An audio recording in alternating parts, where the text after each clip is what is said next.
Hello, everyone, and a very happy new year to you all. After a short break for Christmas, the debrief is back.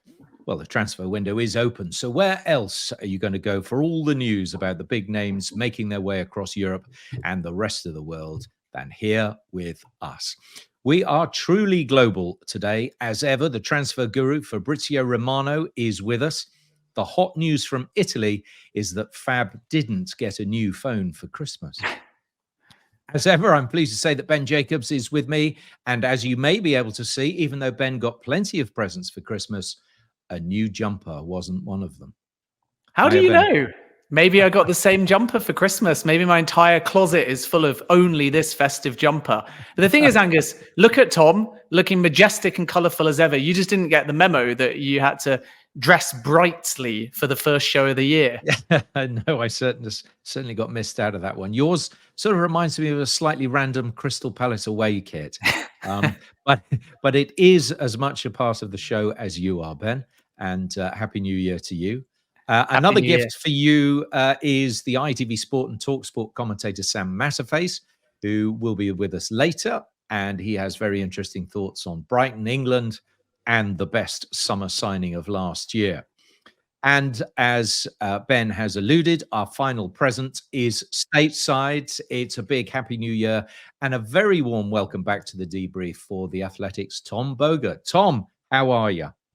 What's going on, fellas? I'm pretty good. Like I said, feeling colorful, feeling good. Again, I don't have quite the same nice wool sweater that Ben has on, but we went for the tracksuit. We went for the New Jersey look. Hey, the New Jersey look is good with us because it beats the Crystal Palace strip. Anyway, let's get down to business. Look, the window is open. The talk of the town, or London town, is Radu Dragusin to Spurs, Ben. It seems that this one is some way down the line already. Yeah, absolutely. I think that Tottenham's priority for the window is a centre-back, and we know the horrific injury list at the moment at the club. So Ange Postecoglou wants to move very quickly, and this is why the Romanian has become a priority. They actually would have loved to try and proceed with Jean-Claire Todibo at Nice. But Nice's position is not for sale, and you would expect that mid-season because they're second in Ligue 1 at the moment. And only something in the region of 50 million quid or 60 million euros was going to change that. So Dragusin has become a priority. Ange Postecoglou is playing a big role in this one.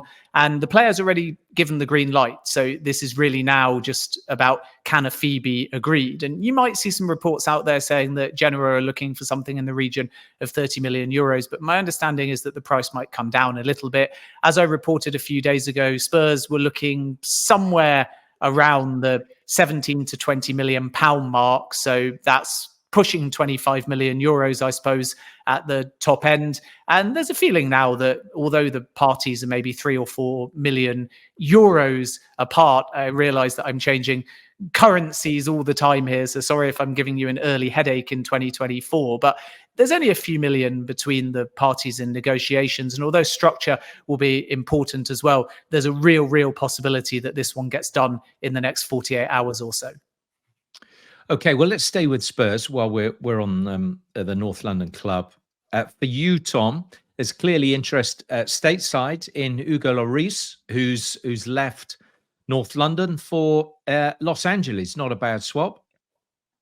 Yeah, that one was very surprising. Honestly, I guess it's more aligned with the Giorgio Chiellini and Gareth Bale deals. LAFC hadn't done much of this where they were going for these big name, legendary kind of players in the past until Gareth Bale and Giorgio Chiellini last year. And now they're continuing that Hugo Lloris. What's interesting is that he's only making about 350,000 US next year. That would put him as like the 28th highest paid goalkeeper in MLS if everybody has the same salary from last year, which is just pretty mental. Honestly, everybody I spoke with has reached out to me from other clubs being like, what the hell? Like, that's not a deal that we can get. LAFC have the leverage of Los Angeles, and clearly Tottenham are paying out a bit, or I'd imagine whatever is left of his salary of his deal that was set to expire this summer. So obviously money isn't a factor here for Hugo Lloris. Very curious to see how he does. He's going to fit this kind of team very well. Their starting goalkeeper the last 2 years is a Canadian international by the name of Maxime Crépeau. He's out of contract. His market value, in free agency, like he'll probably get 700,000 or 800,000 if he does stay in MLS. Like it's crazy that LAFC are signing Hugo Lloris, and he's going to be probably half as expensive as their starting goalie, who's very good. And it's just, I don't know. I've gotten a lot of texts and a lot of calls from people across the league being like, how the hell is it so cheap? Tom, just briefly, whilst we're on the goalkeeper front, and sorry, Angus, to interrupt, I'm just keen to get Tom's view on keepers, because I think they're underloved within the market, and we've started with the tone of keepers with Lloris.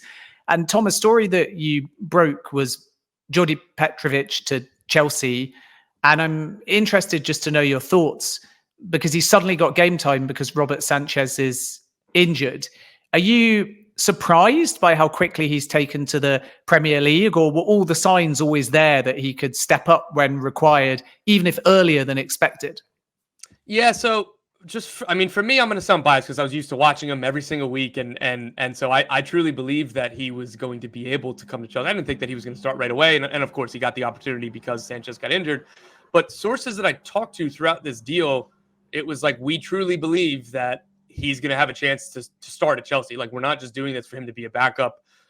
There was offers from Nottingham Forest and Nantes before that where he would have absolutely been the starter. And then when Chelsea came in, it was like, this isn't just for him to sit on the bench. Like, maybe it'll take a little while for him to get his chance, but he's going to get a chance and he'll have the chance to play. His shot stopping is elite. He's, ball playing isn't, the best. That's not his calling card. I mean, I don't think it's necessary. It wasn't a weakness in MLS. Maybe it kind of will be in the higher level with the Premier League. But again, his shot stopping is elite. That metric kind of really exports well. That's something that travels well from league to league. It was the same thing with Matt Turner, though he's not been very good at Nottingham Forest, but he came from New England as well. But yeah, Jordi Petrovic, again, a lot of people I talked to was like, if he does get this move to one of these European clubs, and particularly Chelsea, that like he's going to be on Serbia's Euros squad. And it's like, if he's playing in Europe, like he should be the starter at the Euros. So like, again, I don't want to suggest that this is all expected, because that'd probably be unfair. That'd be taking away from the accomplishment. But again, a lot of people that were involved in this deal like truly believe that this was a realistic possibility. Remember, we want to hear from you. Do put your questions in the comments so that we can ask some of the guys who are on the show today anything that you want to know about the transfer market at the moment, now that it is up and running. We will hear from Fabrizio Romano very, very shortly, and Sam Matterface, as well as Tom and Ben here with me today. Another thing for you, Tom, new DC United boss is going to be announced soon. Now, okay, the irony of this is that Wayne Rooney's free now. Yeah, so Wayne Rooney lasted 15 matches at Birmingham City. I'll start by a little defensive Wayne Rooney, that like he did fine with DC United over a year and a half. The record wasn't great. He didn't make the playoffs, but DC United has been a bit of a train wreck. They gave him, I think, a little bit too much power in terms of player signings that weren't always, so great. That roster was kind of bloated with a lot of overpaid veterans. Like, for some reason, they let Wayne Rooney sign Ravel Morrison. Don't know why.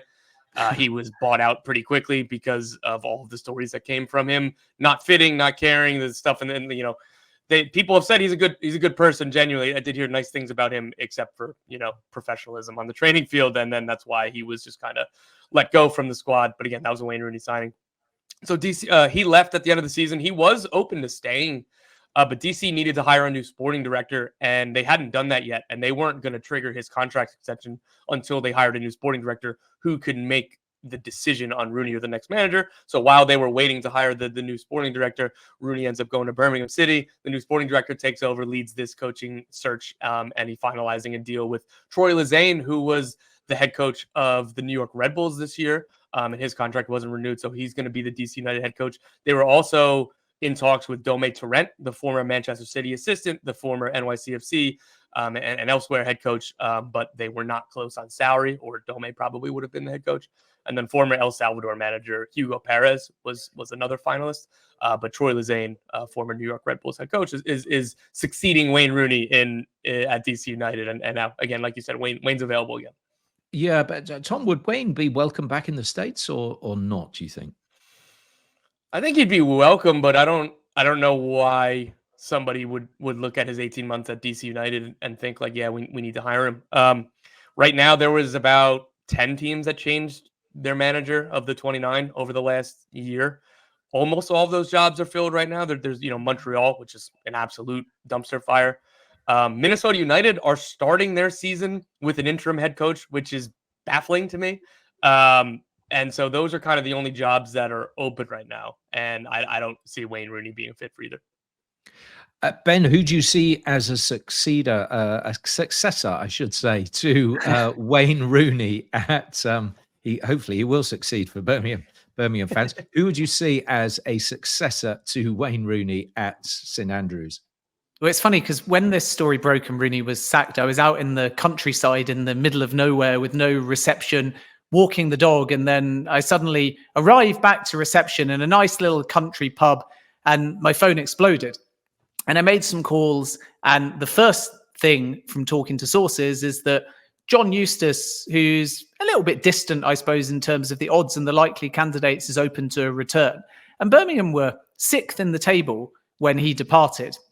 And Wayne Rooney has left Birmingham 20th in the table. So clearly that decline and only 2 wins in 15 is a disaster for Birmingham. They've got this kind of new Tom Brady endorsed project. He's part of the club, and Gary Cook, the former Manchester City executive, and he was a big part as well of the Saudi Pro League, has come in. So the ambition is there and the strategy is there, but Rooney was the wrong choice. And my understanding is they want a safer pair of hands with championship knowledge. So bringing back Eustace would actually be very popular, but I'm not so sure that he's the favourite. There's a lot of talk about Steve Cooper. My understanding is that he would be Birmingham City's top choice, but Cooper's not going to be short of options. And it's only my personal view. I'd be surprised if he doesn't bide his time and may wait for a Premier League gig.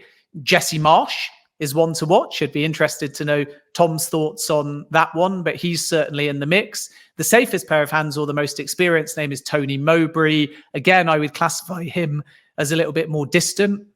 I sense what Birmingham will do is they'll find out whether Cooper would ever entertain it. They may well get a no on that, but let's wait and see. And then Jesse Marsh could come into the frame, potentially Mowbray. Maybe they crawl back to Eustace. I don't think there'd be a backlash from the Birmingham fans. I think that if there's a contrition and an acceptance that sacking him was the wrong call and he was to be open to a return, then that would go down well. And Will still can't be discounted, but he's very happy in his current job as well. And at the moment, those are the main candidates that I'm aware of. I tell you what, I mean, it's a hell of a turnaround if they go and say, right, Gary, you can, John Eustace, you can go back in. I think, that's do new owners of a club ever admit they were wrong and go, do you know what? We'll go back and do this. I mean, that's like putting Liz Truss back in charge at number 10. I mean, Nigel Pearson came back to Leicester. Well, he did. Maybe shouldn't never go back, but so soon. And in fact, Nigel Pearson's free, so maybe his name should be in the mix. I just before we're going to hear from Fabrizio Romano in just a moment, he's going to come and join us. Tom, I want to throw something. We're getting plenty of questions in, and one of them is about Chicago Fire. What news up there? Yeah, Chicago Fire are continuing. Their rebuild this offseason. Yet another rebuild. Frank Lopez has been named full-time manager. The front office came back despite missing the playoffs each of the last 4 years, and generally kind of missing on a bunch of signings. So they'll kind of go again this winter. I know that they've been interested in several kind of big free agents around MLS. I've heard that they're kind of big into the intra-league market this offseason. They definitely wanted to sign Georgi Mihailovic from AZ Alkmaar. He's a former academy product of the club. They traded him to Montreal, and then he excelled there before he went to Europe. That's not going to happen from what I've been told, as Georgie is kind of headed back to the United States this week. I'm hoping to have some more information on that either later today or in the near future, but it will not be Chicago from what I've been told.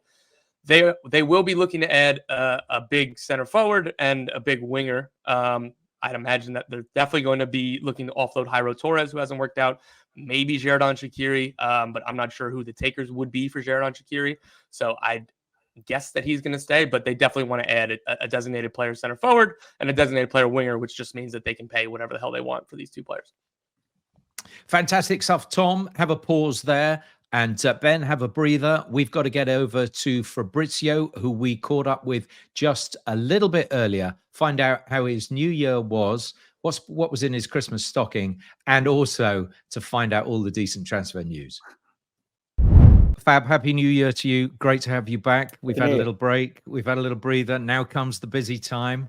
Let's get going straight away. Victor Osimhen, is anything possible in January? Everything is possible in life, but I don't think Victor Osimhen deal will happen in January at all. I think it's 99% no.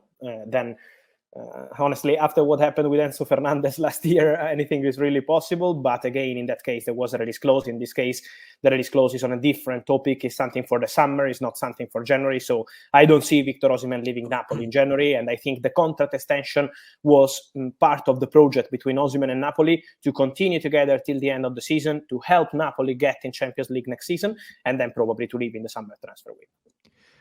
And what about anyone pre-agreeing a deal with Osimhen? Is that possible? Chelsea, potentially? I think more than pre-agreeing a deal with Osimhen, I think it could be important to try to agree something on a player side in terms of personal terms. So to try to get a green light from the player. This could be the mission for January. I don't think it's going to be easy.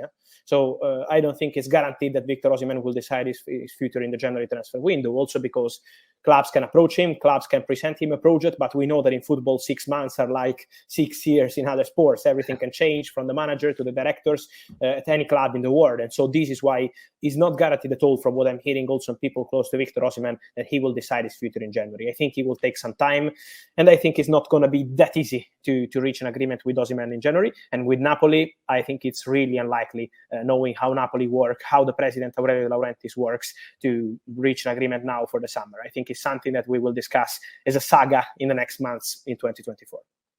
Well, let's stay with Chelsea just for a minute. Do you think it's more likely that Conor Gallagher will stay at Stamford Bridge? I think yes, in this moment, yes. I think it's a possibility for him probably to leave in the summer transfer window in case they can't agree on new deal. So in that case, I think it's a serious possibility, obviously, for Gallagher to leave in the summer transfer window. For January, has to happen that someone has to go there and put big money on the table. I saw some reports of 30, 40 millions. I don't see Chelsea selling the player for that money. So I think that they would rather wait for the summer transfer window, in a similar situation to what happened with Mason Mount last summer. So if he doesn't want to agree on a new deal with Chelsea, he can be free to leave, but at Chelsea conditions now or at Chelsea conditions in the summer. I think this is the situation. So the contract talks remain active, but it's not something close at this point. And on Tottenham, we had reports of talks between Tottenham and Chelsea in the recent days. From what I'm told, there are no conversations, no negotiations at this stage. The interest of Tottenham is there since last summer. We know Tottenham really like Conor Gallagher. I'm told Ange Postecoglou is a big fan of the player since a long time. So they like Conor Gallagher, but they are not negotiating to sign Gallagher now. Fabrizio, Happy New Year. Let's talk about Ivan Toney, an equally difficult deal to get done in January. What kind of price do you understand that Brentford wants? And even though we hear of this Arsenal admiration, some link him with Chelsea as well, because Mbeumo is injured and Wissa is at the African Cup of Nations, does that make it more likely that Toney will stay this window? I think there is a very good chance for Toney to stay at Brentford, honestly. This is the feeling. It's only in case they receive a really important proposal, this could change. This started from, it was October, end of October, beginning of November, from something around 60, 65 million pounds. But then Brentford understood that there were no other strikers basically available on the market.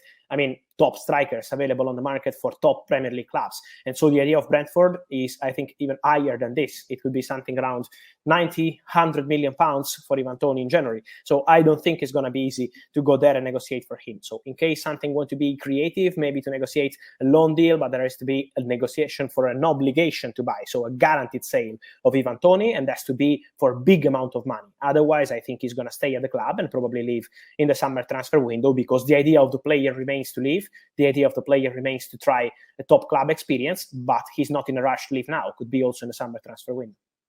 Let's move on to Manchester United. Jadon Sancho in a return to Dortmund seems to be gathering pace. What's the latest? The negotiation is going very well, and it's going very fast because it's Jadon Sancho who is pushing. So he spent, obviously, difficult months at Manchester United from September to the recent days, because it's complicated to be out of the squad. So he wants to go. He had this opportunity with Juventus in November, but in that case, Juventus were not prepared to pay a big amount of money in terms of loan fee and also salary coverage for a player who's then going to leave the club probably in the summer transfer window. So Juve decided to invest that money on a different kind of project and players. And for Borussia Dortmund, it's different. Borussia Dortmund need a player to make an impact now. Borussia Dortmund want to back the manager Terzic after difficult weeks at the club. And so Jadon Sancho is the player they want, and Jadon Sancho wants to go to Borussia Dortmund. He sent a very clear message, firstly to Dortmund and then also to Man United. He's telling Man United that he wants to go there and he wants to go as soon as possible in the next couple of days. He doesn't want to go at the end of the January transfer window. So important hours, important days. The negotiation continue now on loan fee and on salary coverage. Let's see what's going to happen in the next days and hours, but for sure the conversation is there, and I think there is a very good chance to see Jadon Sancho returning to Borussia Dortmund. And what about Radu Dragusin to Spurs? Is that a possibility for the Genoa player, the Romanian, to move to Tottenham Hotspur? I think more than a possibility. I think this deal is advancing well. It's progressing. It's not done yet, but it's progressing. There is a constant contact between Genoa and Tottenham.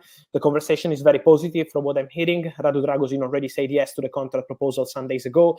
Ange Postecoglou said yes to Radu Dragusin because we know that the top target there was Jean-Claude Todibo, but Nice at the moment are not opening to selling the player in January. They are not so convinced by Tottenham approach. So from what I'm hearing, between Todibo and Tottenham, everything has basically collapsed now. And Dragusin is the main option, is the player that Ange Postecoglou wants. So the conversation is very positive. Genoa wants something around 30 million euros. They started from 35, now they're around 30 million euros price tag.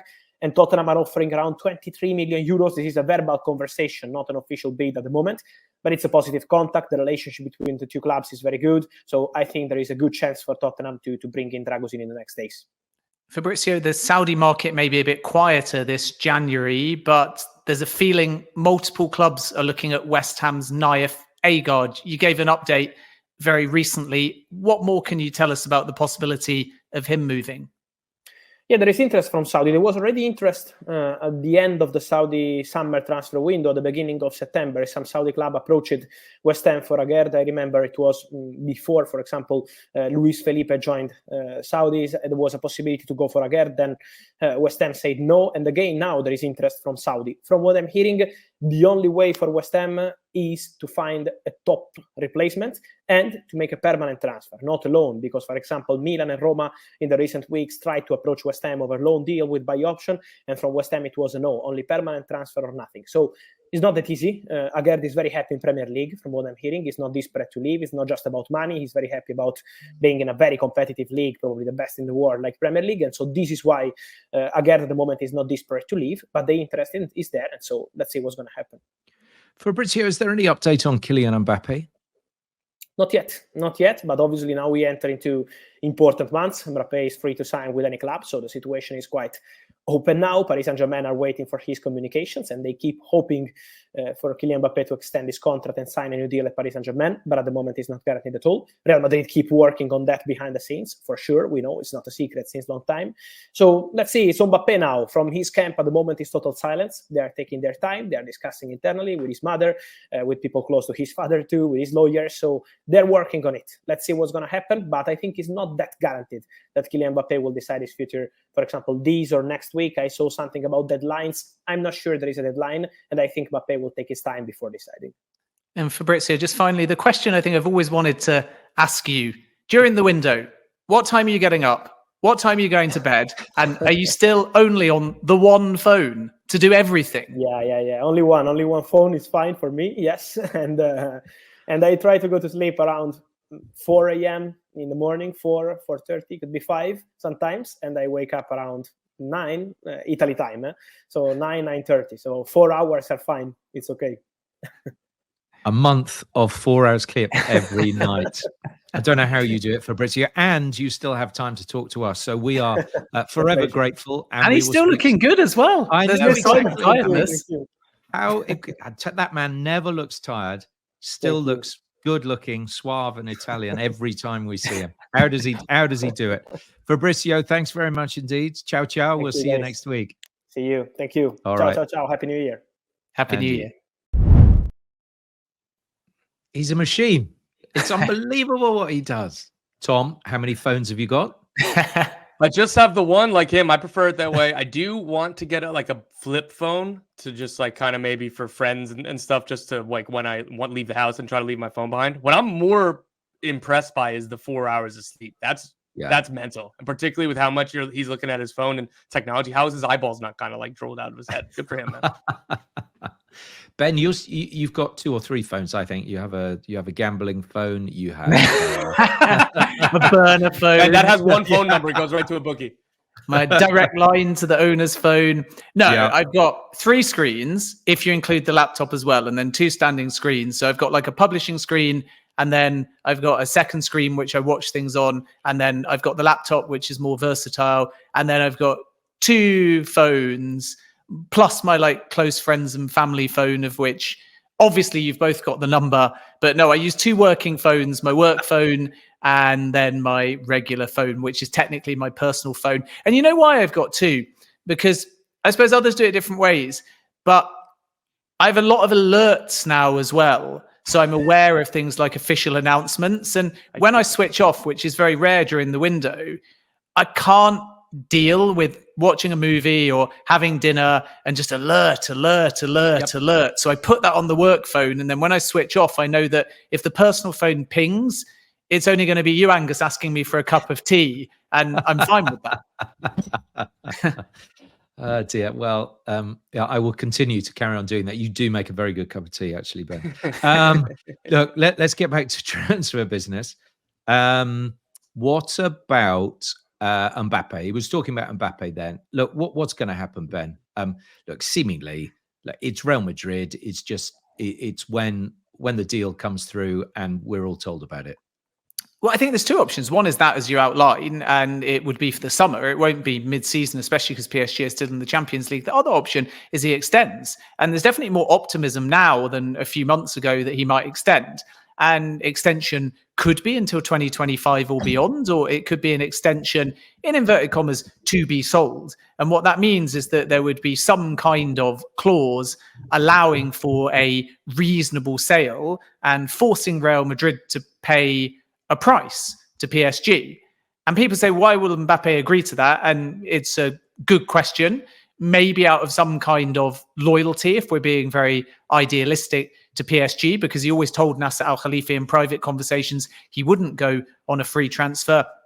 But also from Real's point of view, it doesn't make a great deal of difference, because if there was a clause and Real paid the fee, then in likelihood Kylian Mbappe would receive less. If he leaves on a free for Real, people will naturally assume that that is somehow cheaper, but it isn't. Free transfers are never free, because Mbappe knows his worth, so will ask in likelihood for more, whether it's a sign-on fee, whether it's more wages, whether it's more beneficial bonuses, whether it's agent fees. A free is never free. And when you think about the transfer cost, Real are always going to have to pay a large amount of money. The question is whether that money goes to Real Madrid or to Mbappe, or somehow a mixture of both.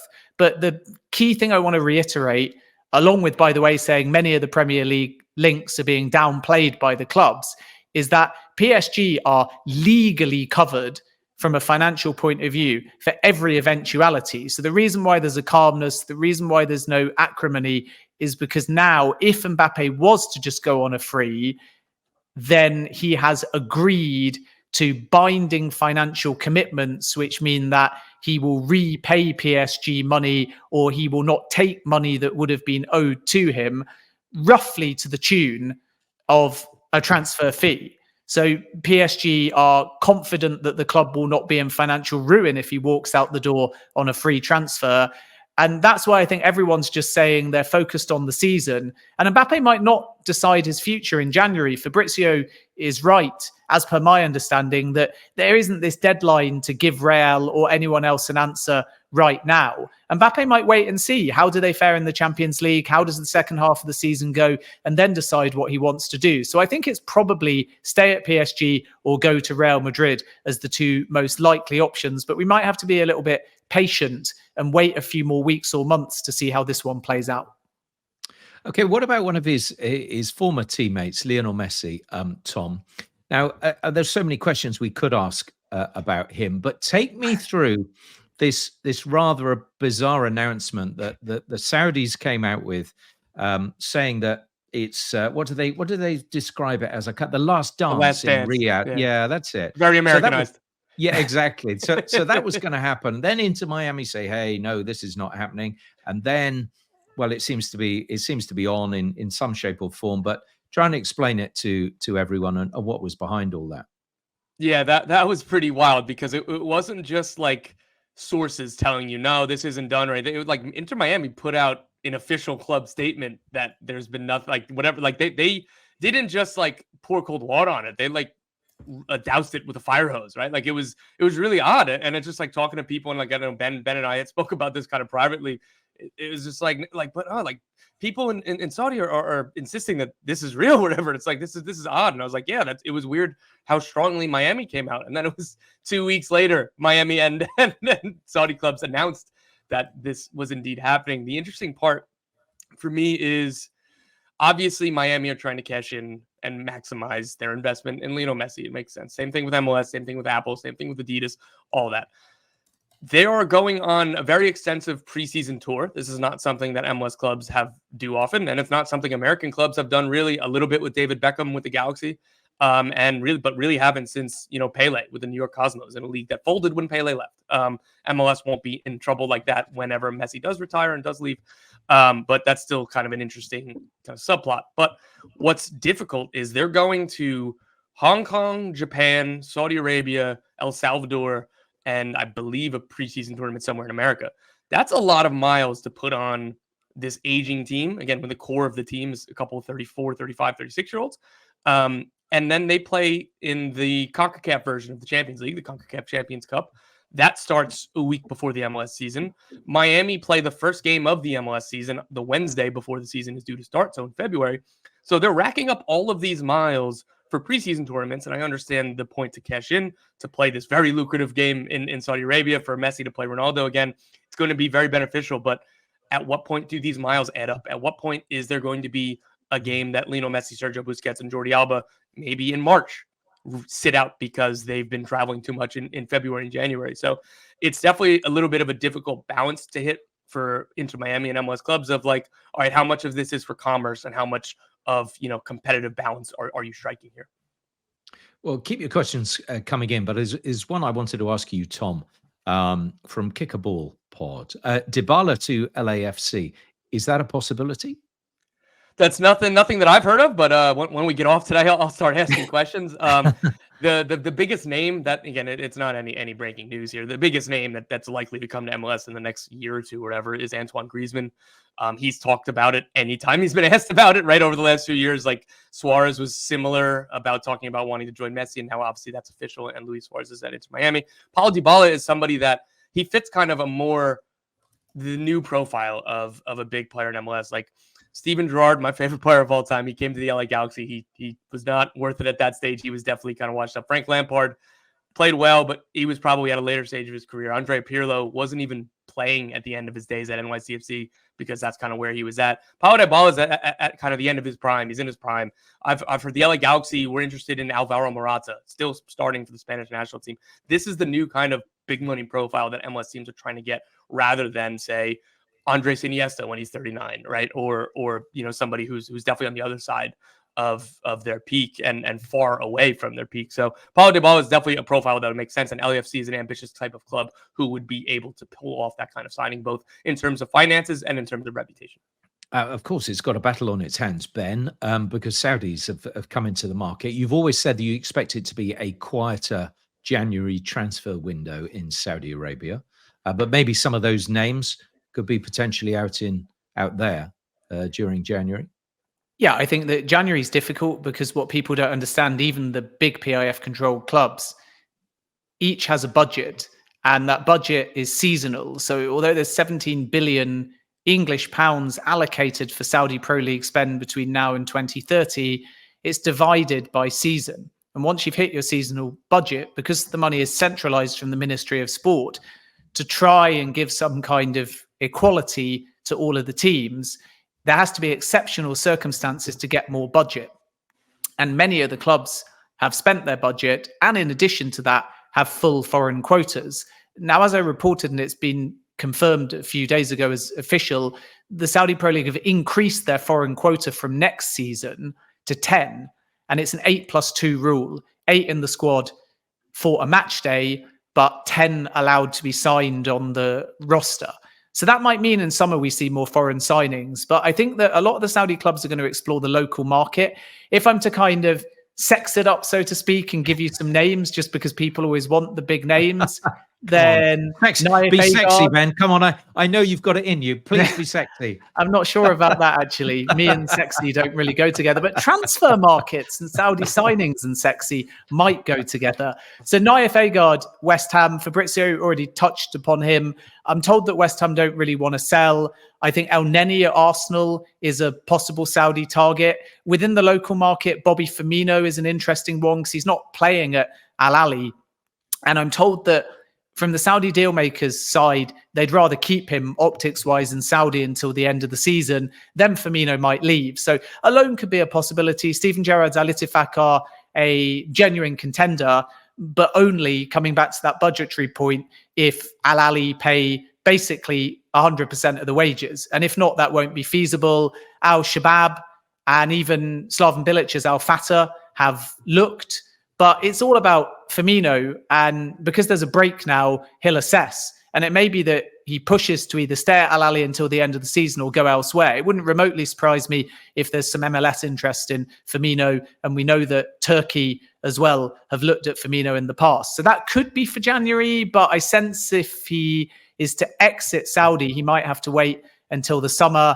And then the usual names, we've spoken about them before, like Kevin De Bruyne and Mo Salah, they'll have to wait until the summer as well. Son is a distant possibility. He's dismissed the links, but when they were dismissed, people were focused on last summer. And I was always told that Son was only going to be a concrete target for summer 2024. So that might be one to watch, but it remains to be seen whether Son is open to the move. But again, key thing to reiterate, clubs have spent their budget, they've got full quotas, and that may therefore lead to quite a quiet January in Saudi Arabia. Fair dues. It's not going to be a quiet January for Sam Matterface. It's FA Cup week. He's busy. Sam is, of course, the voice of ITV Football and also Talk Sport. And we caught up with Sam a little bit earlier.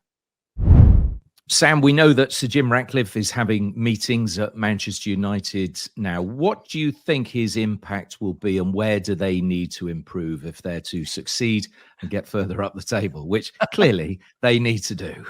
They need to improve in every single aspect of not only on the pitch, but off the pitch as well. And that's a massive sort of facet that he's got to look into straight away. And that is how to get the processes and the strategy right. There's no point in talking about, Manchester United turning a corner or Manchester United doing this. There's got to be some short-term uplift. There needs to be short-term uplift. There's no doubt about that. Otherwise, Erik ten Hag is going to find himself in a serious predicament. But I do think that this has got to be about long-term success rather than just, the short-term feels. Everyone will talk about Erik ten Hag and his future. I think unless he has a real sort of dip during January and February, there is not much point in replacing him until they know how they're going to go forward as a football club. There's loads of stories that have come out there about people being recruited from other clubs and then get into the building. They start talking to them and they went, hold on a second. I know you did that at Sunderland, but you don't do that here. And it's almost like, well, actually, do you know what? Sometimes you have to look at other clubs and see how they behave. Chelsea, on the other hand, a very different project, a younger project. They're 18 months in. Heading into 2024, are we seeing a glimmer of hope? How do you assess that project? Well, the project has been... it's been difficult. It's been difficult because Chelsea just 2.5 years ago were champions of Europe. So to see Chelsea now fighting to stay in the top half of the table is difficult to take, I think, bearing in mind they had the basis of a good squad in the first place. I know the wage bill was high, and I know that one of the priorities, even of the previous regime, was to try and bring that down before eventually that came to an end and the new crop came in. Look, I don't think it's been smooth. I don't think we can argue that it has been. There's been a lot of mistakes that have been made. I think that the heritage of Chelsea has never been able to develop. There's been a lot of young players that have come through the academy that have gone on to be brilliant footballers. There's been a lot of players that have come through that club that have gone on to be world beaters that they haven't kept hold of. And I'm not just talking in this current era. I'm talking about Mohamed Salah. I'm talking about Kevin De Bruyne. Players that Chelsea had in the building that allowed to leave and didn't build on on their initial good recruitment. But I was talking to Adam Lallana the other week, and he was suggesting that one of the successes at Brighton is to be able to scout good young players and bring them into the football club at a really young age and sort of nurse them through their potential stage. But do so by also acquiring some older heads who have absolutely no resale value. There's, Danny Welbeck, you're not going to get any money back for him. You're not going to get any money back for James Milner, who I think is 49 now. But they honestly, those three players, Lallana, Welbeck, and James Milner, make such a difference because they add, in moments of panic, a little bit of composure. And they had so much experience. They pass on advice. I was talking to James Milner last night, and he was saying, my job is on the field. I have to concentrate on doing my job on the field, but I have so many responsibilities off the field, talking to players, nurturing the young players, and trying to steer them away from the things that I did wrong when I was younger. So, and I think that's something that Chelsea are lacking a little bit. And even some of the older players are not entirely comfortable in their own skin. So they're not, There's still work to do there, but I do think they're in better shape now than they were at the beginning of the season. I desperately hope they don't sell Conor Gallagher. But they do have in Cole Palmer, again, one of those youngsters is very, very special. Perhaps the signing of the summer. Signing of the summer for Chelsea, no doubt about it. There'll be arguments amongst all sorts of different clubs about who is the most impressive signing from the August transfer window. But, his level of skill on the ball, his composure on the ball, he seems to slow the game down and speed it up when necessary. He looks like a big character in a young man's body. He's still only very, very young, yet he has taken games by the scruff of the neck for Chelsea. He was excellent in that 4-4 draw with Manchester City. He's got a terrific goal at Luton at the weekend where, he showed great composure and no little skill to beat Thomas Kaminski and then tuck the ball in with his wrong foot, in effect. So I've got a huge amount of respect for him. He's been a superstar for Chelsea up until this point. So I think that they've got to build around him. They've got to utilise his talents. They've got to make the most of him because he is a proper gem. We mentioned Cole Palmer, Sam, and I think Gareth Southgate's got a very interesting decision to make there ahead of Euro 2024. Maddison injured, coming back. I'm biased, of course, as a Leicester fan, would have been my signing of the summer, but injury has kind of curtailed his numbers. But that's another person in the mix who didn't play regularly because he had that knee injury heading into the last World Cup.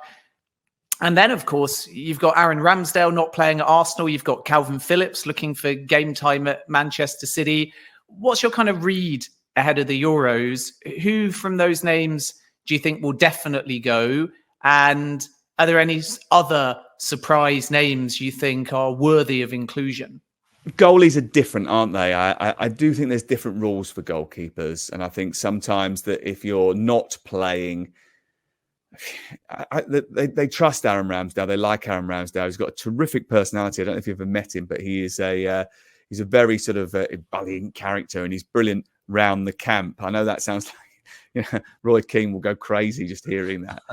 But that blend that is important. You're not going to use your third choice goalkeeper. I think, unless there is a serious turn of bad fortune, you're not going to use your third place goalkeeper. So you can be a little bit riskier with your pick there. So I wouldn't worry too much about Aaron Ramsdale going, especially with Nick Pope being out so long injured and having that shoulder problem again, which is going to be a bit of an issue for him, although he has been very influential for Newcastle. But the key ones are, I suppose, in that sort of defensive area and where Calvin Phillips plays, because Calvin Phillips has not ever let England down. He's been a great servant for England, but he's got to be playing regular football if he wants to play at European Championships. And that's an area of the field where England don't have too many bodies. That centre of defence and that centre of midfield, that deeper line midfield area, is tricky. Jordan Henderson's been playing there, but let's be clear. Jordan Henderson is towards the end of his international career, and he's not playing in what you would describe as one of the big six leagues in the world at this moment in time, with all due respect. And it may well be that the Saudi Arabia League gets to where it wants to be, but at this moment in time, it isn't. He's not playing in top European competitions, which again, by the way, is something that Gareth really holds quite a lot of stock by. But the other thing he holds a lot of stock by is personality. And Jordan Henderson has got leadership qualities. And if you go into that dressing room, there isn't too many of them that are vocal and loud and cajoling. And you need those voices. And unless someone is going to come along, which is another reason why I think Ramsdale will make it, because he is one of those voices.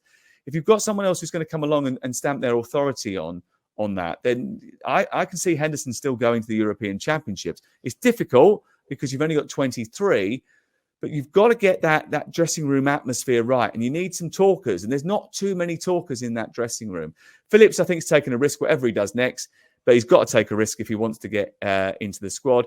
There's talk about Juventus. I don't think that him going to Juventus would be a great fit because he doesn't know the league. He doesn't speak the language. I can imagine that it will be, there'll need to be an adaptation period. I just don't think he's got the time, and he's got to play. I would think Newcastle is a better option for him, but he'll have to be up to physical speed in order to be able to play an Eddie Howe team. So that seems the best option to me. But I think whatever happens, he's got to work incredibly hard to ensure that he's playing week in, week out. If he does that, he's a great shout for the Euros, and I'm sure he'll be involved.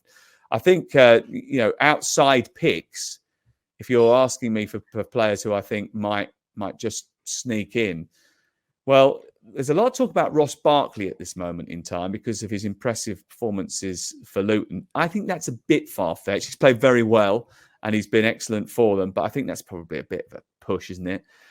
I really like Rico Lewis. I think he's a terrific player. If he can stay fit and he can play more games for Manchester City. If you're playing for Manchester City, you can play for England. Sorry, Manchester City, one of the best teams, if not the best team, well, officially the best team in the world now. If you play games for them in the Champions League, you play for England. There's no doubt about it.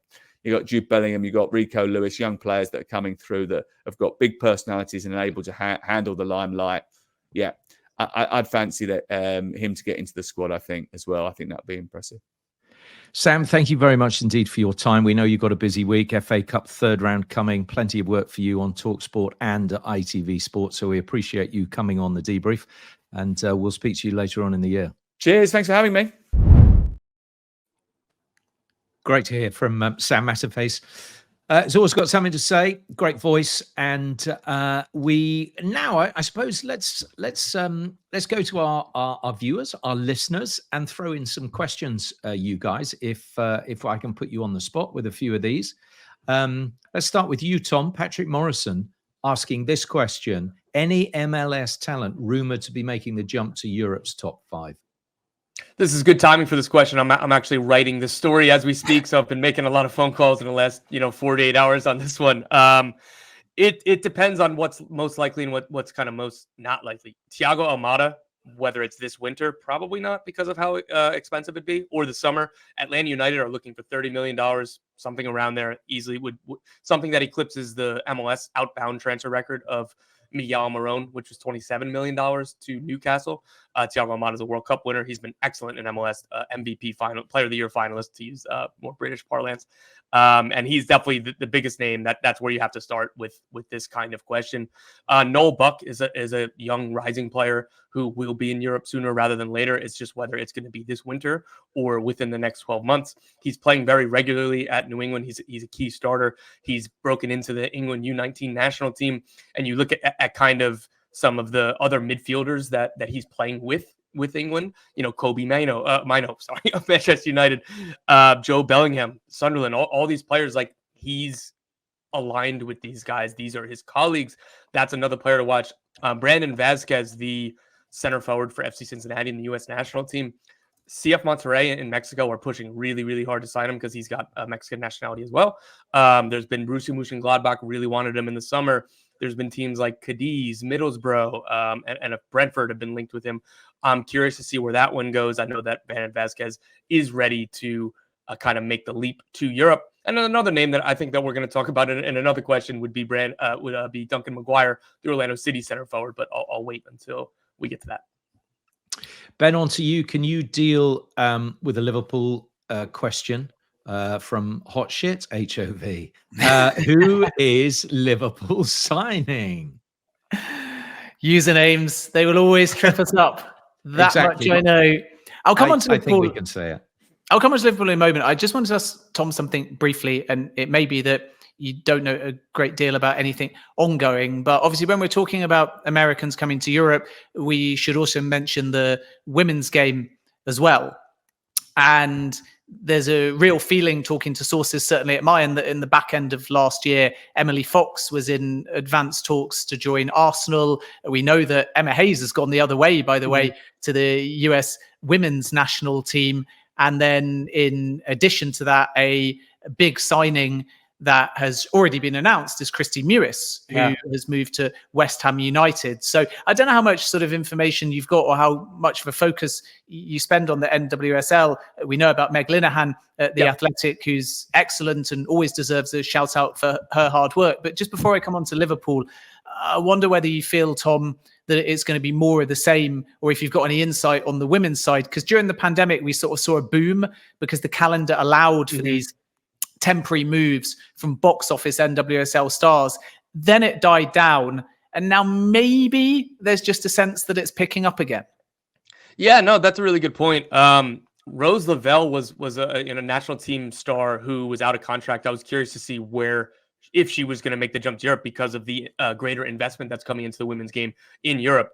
It's just like any other market, really, right? Like, money's going to go a long way. So she was going to be one of the prized kind of signings on the market. She ended up staying in NWSL in America with the reigning champions, Gotham FC, the team that's local to me.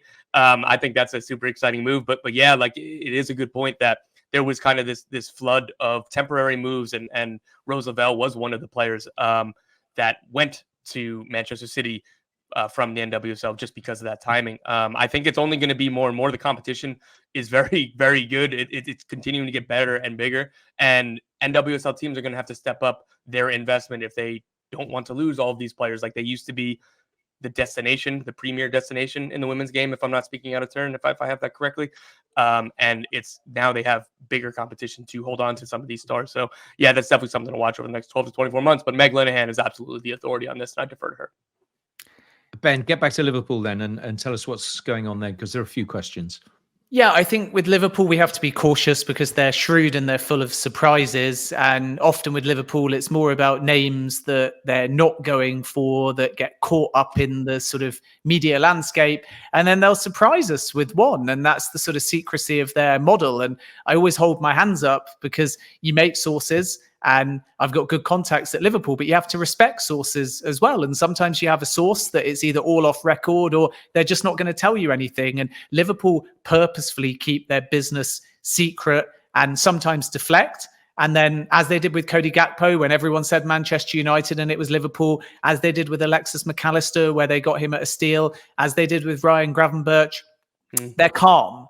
And I think Liverpool deserve credit for that, because the whole last summer was about how Liverpool missed out on Bellingham, how Liverpool missed out on Caicedo, how Liverpool missed out on Lavia. Well, they got Alexis McAllister for 35 million. They got Endo, who's warming to the fan base with every game. They got Dominic Soboslai, who has hit the ground running, and it's unfortunate the injury, but by the same token, he's been brilliant. And they got Gravenberch, who was a target before he joined Bayern Munich, who they eventually ended up signing him from. So Liverpool deserve credit for going about their business quietly.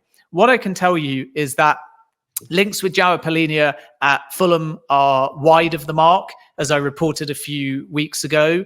They're no longer in for Andre at Fluminense. And Fulham's an interesting one there, because Fulham have a kind of verbal agreement in principle with the player, but many in the industry are telling me that maybe financially Fulham are going to have to sell Palhinha, even though they don't want to do that, to really move for Andre. Otherwise, it's like 50-50. But if Palhinha was to go, then there's a strong possibility that Fulham do complete that Andre deal. So I have to wait and see there. And Hincapié at Leverkusen, another player that Liverpool are not in for, can't really get as many minutes suddenly at Leverkusen, who are flying. And Liverpool do want a centre-back, but they're not in for Hincapié either. So those are kind of the names to rule out.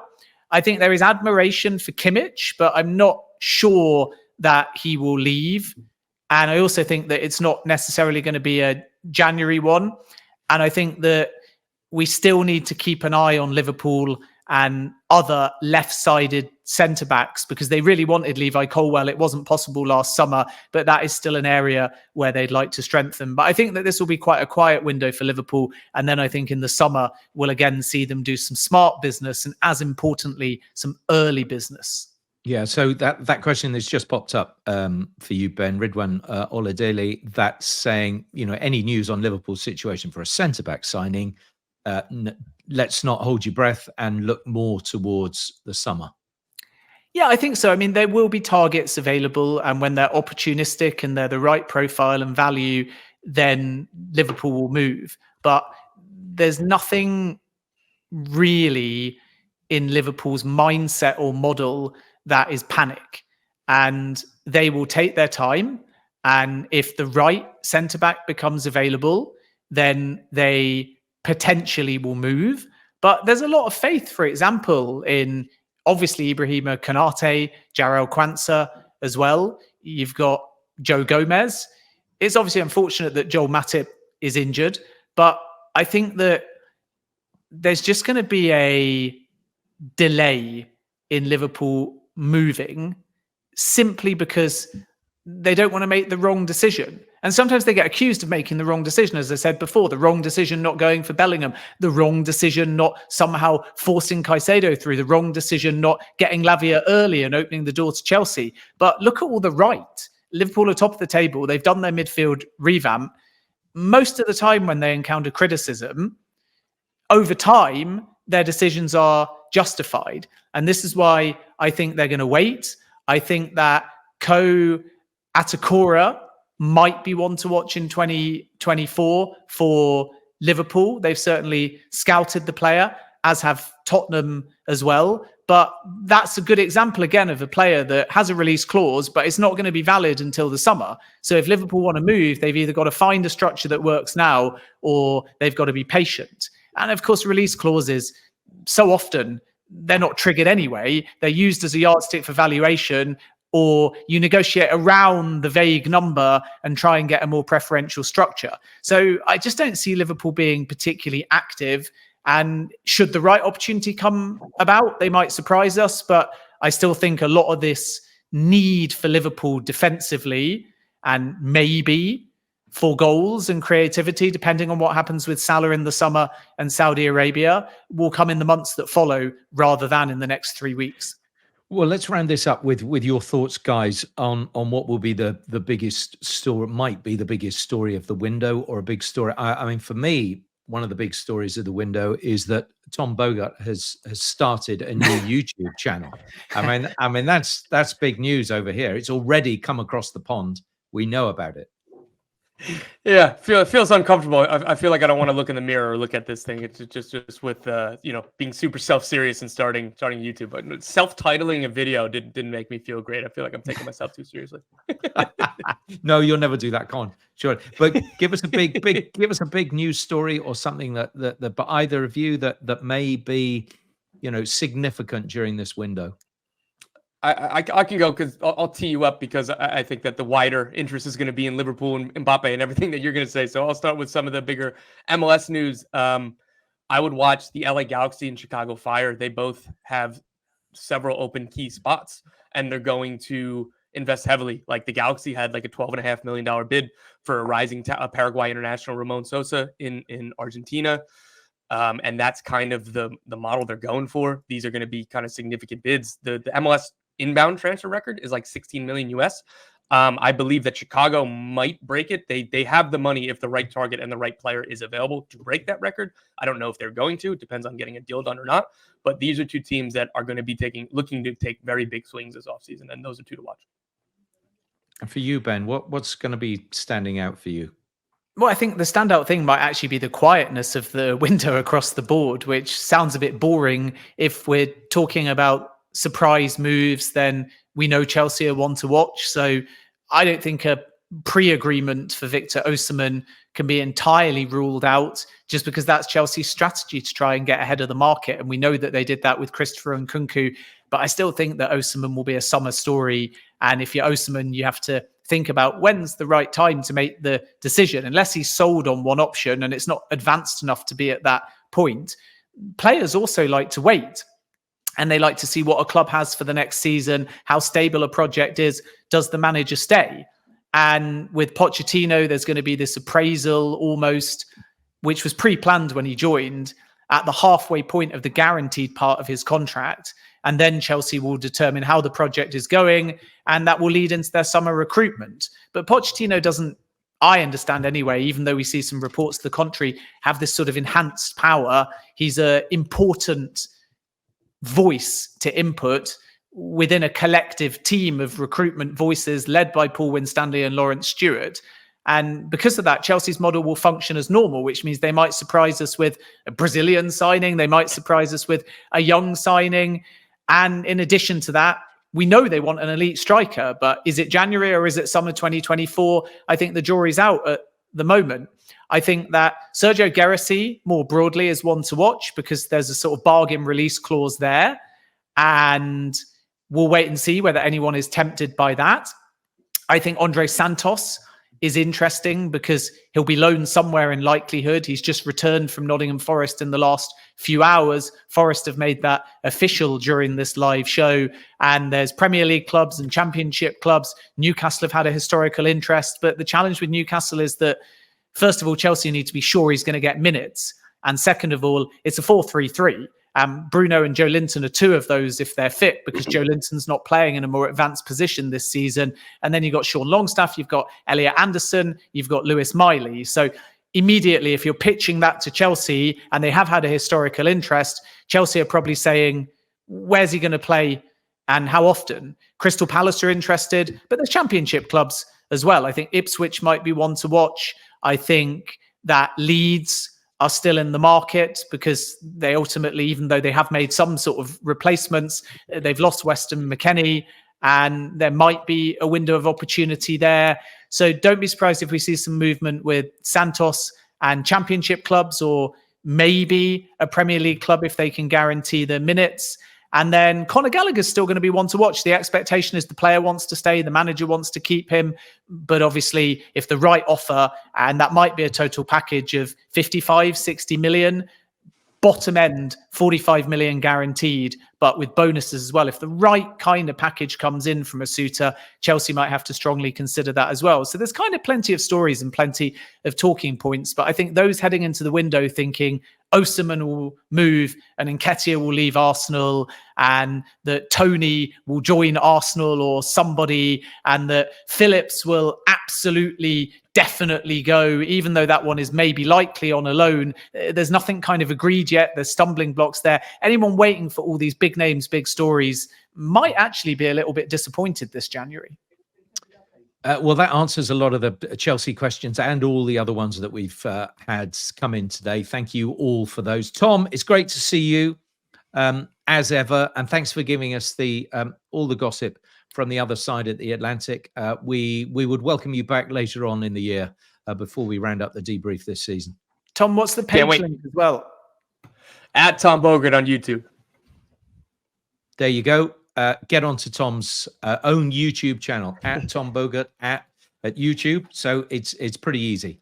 Go find him there. All the information that you need if you're listening stateside or are interested in the MLS and the like.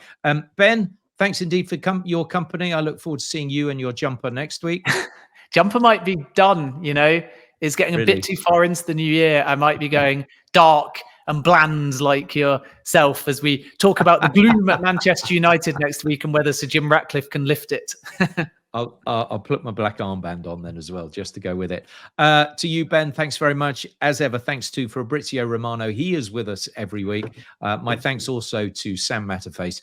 We're back next week on The Debrief. Thanks for listening and watching.